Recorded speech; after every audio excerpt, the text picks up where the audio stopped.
How to remove song from Instagram post. Let's get started. Launch your Instagram app. Make sure you have already logged into your account. You will land to the home page. Now at the bottom, you're gonna find different icons. Head over to the icon of profile. Once you're on the profile page, over here you're gonna find all of your posts. Now head towards the post from which you want to remove the song. Just open it. So you can see that this post includes the song. At the bottom right corner of the post, you'll find this sound icon. Now how to remove this? For that, what you have to do is click on three dots given at the top right corner. Now here different options will appear. Click on the option of edit.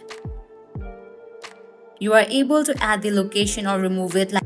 Likewise, you are able to remove or add the caption, tag people. But as of right now, you won't be able to remove the song. Once you have uploaded post along with the song, you won't be able to remove it.